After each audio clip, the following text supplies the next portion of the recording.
nama saya Abram, saya dari kelas 11 MIPA 4 dan saya akan menjelaskan tentang materi sepak bola. Yang pertama kita akan membahas pengertian sepak bola adalah permainan yang dilakukan oleh dua tim berbeda dengan komposisi pemain yang berada di lapangan sebanyak 11 orang, di mana masing-masing tim berupaya untuk menang dan mencetak gol ke gawang lawan. Permainan sepak bola melibatkan pergerakan unsur fisik, mental, motorik kasar dan motorik halus, serta dibangun dengan kekuatan tim yang solid. Pergerakan semua unsur tersebut dilakukan untuk menjaga pergerakan bola tetap dinamis dan melewati garis. Yang kedua, kita akan membahas tentang sejarah sepak bola. Berdasarkan sumber yang dikutip pada Seasons Football History, kehadiran permainan sepak bola terjadi di Cina sekitar abad ketiga dan 2 sebelum Masehi dengan nama permainan cuju, mana cuju dimainkan dengan bentuk bola bundar di atas bidang tanah persegi. Banyak negara-negara yang mengklaim bahwa kehadiran sepak bola diawali dari negara mereka sendiri seperti Yunani kuno dan Roma. Beberapa sejarawan Inggris mempercayai bahwa terdapat klub profesional yang dibentuk di Inggris pada tahun 1862 dengan nama Klub Inggris Notts County. Setahun kemudian sepak bola modern lahir pada tahun 1863 ketika Asosiasi Sepak Bola Inggris didirikan.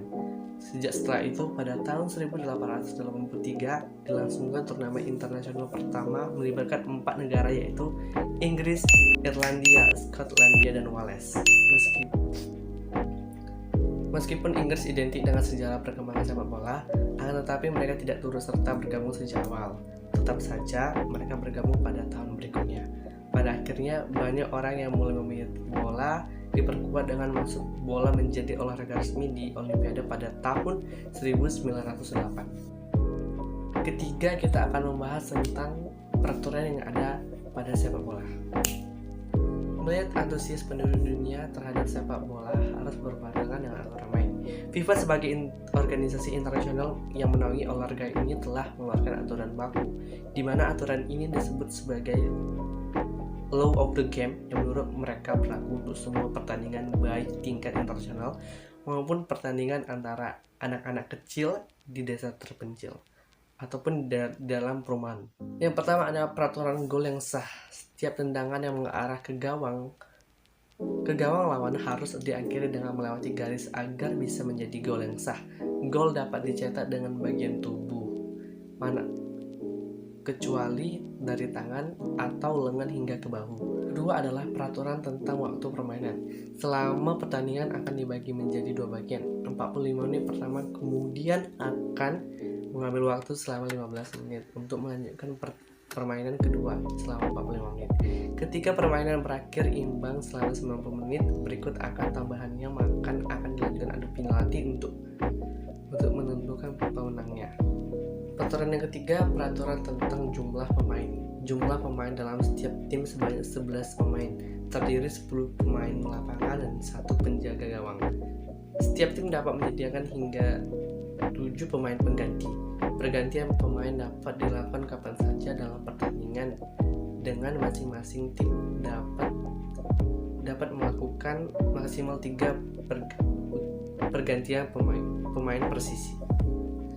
Selanjutnya adalah peraturan keempat, peraturan wasit dan pemberian kartu. Untuk pelanggaran yang dilakukan seorang pemain dapat diganjar dengan kartu kuning atau kartu merah, tergantung tingkat pelanggaran yang mereka lakukan.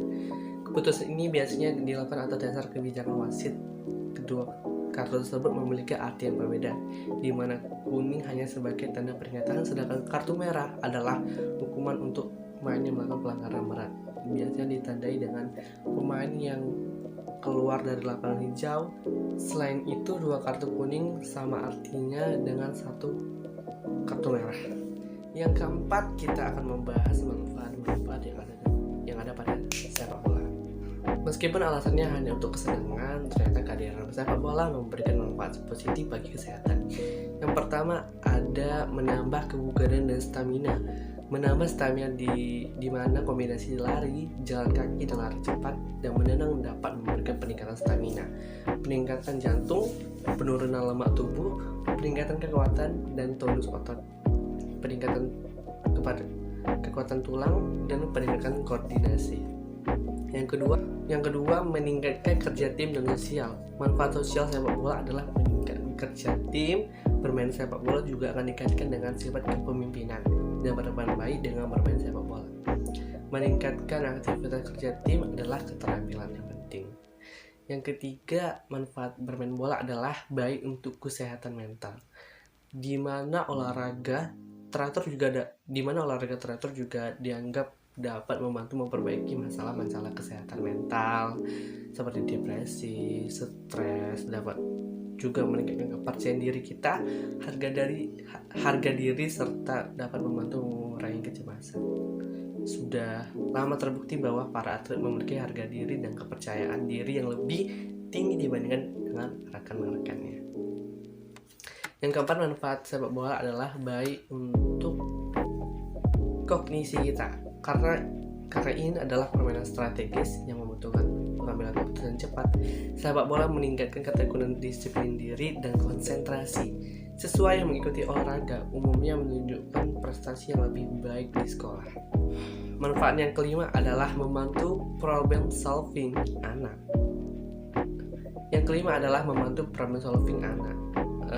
Bermain sepak bola untuk anak-anak usia sekolah dapat membantu membangun keterampilan pemecahan masalah yang kuat.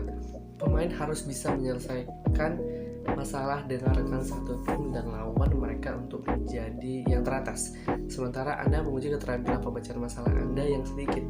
Anda belajar bagaimana menemukan resolusi untuk masalah kecil. Nomor 5 yang kita akan bahas dalam materi sepak bola ini adalah ukuran lapangan sepak bola. Aturan FIFA menerapkan standar lapangan sepak bola internasional adalah panjangnya 100 meter sampai 110 meter, sementara lebarnya 64 sampai 75 meter. Adapun lingkar tengah memiliki radius 9,15 meter, sedangkan ukuran kotak penalti adalah 40,3 dikali 16,5 meter.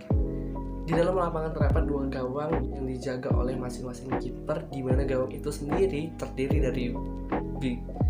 dari bingkai berukuran tinggi 8 kaki dan lebar 8 meter. Keenam, ada teknik dasar yang ada pada sepak bola. Yang pertama ada teknik dasar mengoper bola atau passing. Ada beberapa teknik passing yang baik agar bola dapat terakurasi dan sampai di kaki teman tanpa direbut oleh tim lawan. Beberapa teknik passing ada inside of the foot or pass foot, kaki bagian dalam. Teknik passing dengan kaki bagian dalam ini memiliki tingkat akurasi yang lebih baik dan cocok untuk dipakai di operan jarak pendek, memiliki kecepatan sedang dan bola kecil kemungkinan akan melambung tinggi, sehingga rekan kita pun semakin mudah ketika menerima operan. Tipe passing yang kedua adalah outside of the foot atau mengoper dengan bagian luar kaki. Teknik ini perlu sering latihan agar akurasinya tepat, karena agak lebih susah dengan jenis passing yang pertama. Kelebihan dari passing jenis ini adalah dipakai buat passing tipuan agar bola tidak direbut oleh tim lawan. Teknik yang ketiga adalah inside drive.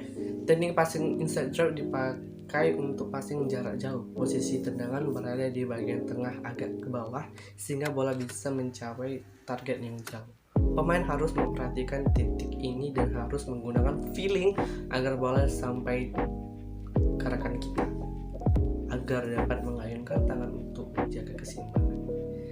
Teknik yang keempat dalam passing ini adalah chip pass. Teknik ini dipakai untuk dapat mencapai titik umpan yang terhadang oleh lawan hingga melambungkan bola. Teknik ini bisa dipakai untuk jarak pendek maupun jarak jauh. Hanya saja jarak antara kita dengan lawan harus agak jauh agar bola tidak berhenti dan terkena tubuh lawan. Yang kedua, tadi ada teknik mengoper bola dan sekarang teknik menerima bola. Teknik dasar ini sering juga dibilang teknik menghentikan bola. Teknik ini penting untuk dikuasai agar bola tidak mantul lagi dan direbut oleh lawan. Berikut adalah tekniknya. Teknik yang pertama adalah menggunakan kaki bagian bawah atau telapak kaki. Teknik yang pertama ini adalah menggunakan telapak kaki, dan ketika bola akan sampai ke rekannya, seperti menginjak bola dengan kaki yang sedikit terangkat dan lutut tertekuk, Agar terjadi dengan mulus, pastikan mata juga fokus dan tertuju pada arah datangnya bola. Teknik yang kedua adalah menggunakan kaki bagian dalam. Seperti saat mengoper bola, kaki bagian dalam juga bisa dipakai untuk menghentikan bola. Saat bola mau sampai, kaki juga bergerak mengikuti arah gerakan bola agar bola tidak terpantul dan bisa mendarat dengan sempurna. Teknik yang ketiga adalah menahan bola dengan kaki bagian luar. Di luar juga bisa dipakai untuk menahan bola. Namun teknik ini lebih sulit dibandingkan teknik yang pertama dan kedua. Namun lebih efektif dari segi kecepatan. Pemain bisa langsung menghentikan bola, terus dribbling dan lanjut untuk menyerang. Oke, tadi ada teknik passing atau mengoper, menerima bola, dan sekarang ada menggiring bola atau dribbling, di mana keterampilan ini berkaitan dengan penuh kontrol terhadap bola. Dribbling, manuver yang membawa bola dengan kecepatan tinggi, adalah kunci sukses sebelum mencetak gol. Adapun teknik-tekniknya: 1. Dribbling dengan menggunakan sisi kaki bagian dalam. Dribbling yang pertama adalah menggunakan sisi kaki bagian dalam. Caranya adalah dengan menyentuh bola dengan sisi kaki bagian dalam, dan posisi kaki adalah tegak lurus terhadap bola. Kemudian bola ditendang pelan untuk mempertahankan kontrol bola. Jangan lupa juga pusatkan kekuatan tendangan pada bagian tengah bola sehingga memudahkan dalam mengontrol bola.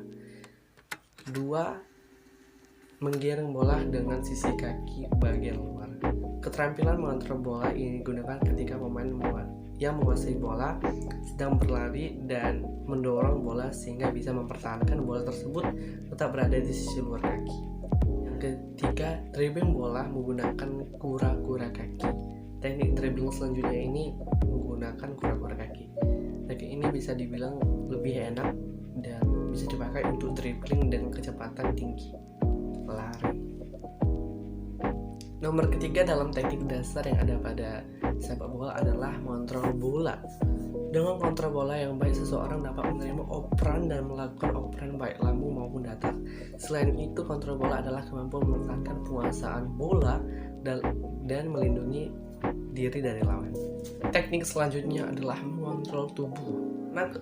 Di mana kemampuan pemain menggerakkan tubuhnya dengan lancar saat pertandingan, juga mengoptimalkan keseimbangan. Mengontrol tubuh saat pertandingan berkaitan dengan langkah yang tepat, lari yang seimbang, dan keseimbangan gravitasi ketika melakukan lompatan.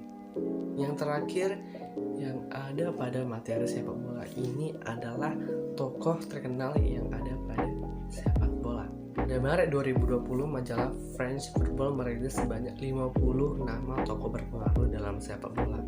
4 di antaranya adalah Kylian Mbappe, Paris Saint-Germain, Neymar, Paris Saint-Germain, Lionel Messi, Barcelona, juga Cristiano Ronaldo, Juventus. Sekian pembahasan dari saya dan saya ucapkan terima kasih.